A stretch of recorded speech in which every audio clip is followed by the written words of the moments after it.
In the first reading of today, we will hear one of the most beautiful stories ever written from Genesis. It is the story of Abraham and his son Isaac. Abraham was landless. Abraham was old. And even as Abraham was landless and old, he was told by God, he was promised by God that he would have land further than the eye could see and would have children and grandchildren more numerous than the stars in heaven or the grains of sand on the seashore. God fulfilled that promise to Abraham and his wife Sarah through the son Isaac. And Isaac was born. And Abraham could see in Isaac, his son, the hope and the promise that God had made. Yes, because Abraham had a son Isaac, there would be generations to come, and Isaac now would be responsible for the next generation and the next generation and the next. So Abraham could believe that. However, Abraham believed even before his wife Sarah delivered Isaac. Abraham believed even before he could be given the land. He believed before he saw. He did not need to see in order to believe. And now in the text of today, Abraham is told by God that he must sacrifice his son. And obviously, Abraham would have been confused. Abraham would have been perturbed. Abraham would have been disturbed because this one symbol of what God promised me is now going to be taken away. If I sacrifice my son, how will the promise that God has made be real? And yet, because it is God's will, because it is God's command, because Abraham knows that God is always in control, he takes his son to be sacrificed. And even as Abraham makes all the preparations for that sacrifice, God stops him through an angel. It was a test of Abraham's faith. It was a test of whether Abraham would continue to believe. It was a test for Abraham to ask himself whether he needed to see proof or whether he would believe without proof and believe even without seeing, even when something contrary to everything that was rational would happen. At this time of the COVID-19 pandemic, we are also in this position of Abraham. We are asked by God to see what we cannot see, to see what we need to see, but we cannot. We are asked by God to believe, like Abraham, that God is in control.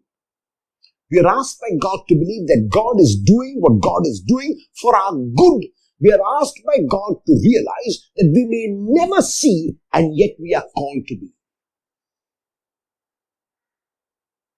Will we, like Abraham, take our own Isaacs to the sacrificial altar? Will we, like Abraham, avoid trying to reason too much? Will we, like Abraham, avoid trying to look for rational explanations, for scientific explanations? Will we, like Abraham, leave what we cannot understand in the hands of God? This is the invitation which each one of us is given today.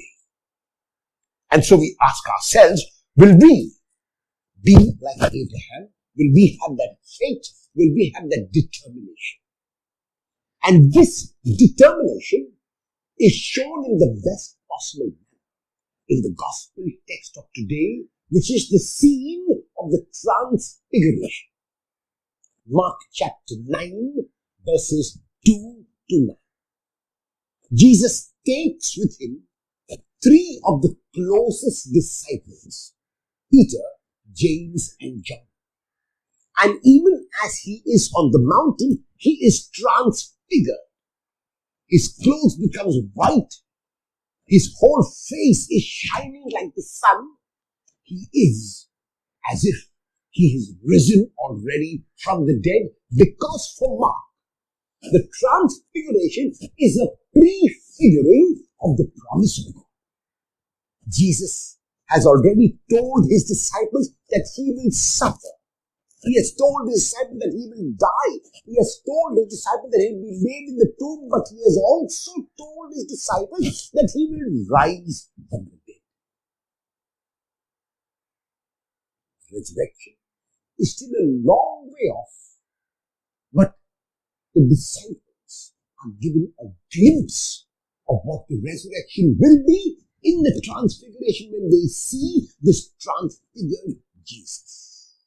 And that's why, unlike Matthew and Luke, who have the correct chronological order in the two figures who appear with Jesus on the mountain, namely Moses and Elijah, Mark changes the order to Elijah and Moses, and deliberately changes the order because for Mark it is not chronology which is as important as the meaning that Mark wants to convey. By those who read the Gospel of Mark will ask, why has Mark changed the order? Moses came before Elijah. Then why has Mark put Elijah and then Moses? Because according to the book of Malachi, the one who would go before the Messiah was Elijah. And that's why Elijah takes pride of place in Mark's list of the two, Elijah and Moses, to indicate that Elijah has indeed come, and Elijah in the Gospel of Mark is identified with the person of John the Baptist, and so Mark wants to indicate that Jesus is indeed the Messiah. More than that, however, what Mark wants to indicate through his impression of the transfiguration, through this incident of the transfiguration, is that Jesus believed the Father's words, much like Abraham. Abraham was not asked to sacrifice himself. He was asked to sacrifice his son, which was a great sacrifice. Jesus will be asked to give himself up, which is an even greater sacrifice, and Jesus is going to do it without any proof, without any evidence, without any sign. Jesus needs no sign, because all the signs that Jesus needs are given to him in the Father's unconditional love. That is why in the second reading of today from the letter to the Romans, Paul can speak about this total love of God which knows no bounds. As far as Paul is concerned, there is no height, no depth, no breadth, no angel, no demon, nothing in the past, nothing in the future, nothing which has come, nothing which will come, which will ever separate us from the love of God. Abraham was courageous to believe without seeing. Jesus was courageous to go to his death without any proof. We are called today to believe even as we struggle through, even as we face trials and tribulations because of this devastating pandemic, to believe that God is still in control. And that if we continue to respect God's will, if we continue to do God's will, like Abraham, like Jesus, we too will see salvation. Will you, like Abraham, believe even when you cannot see?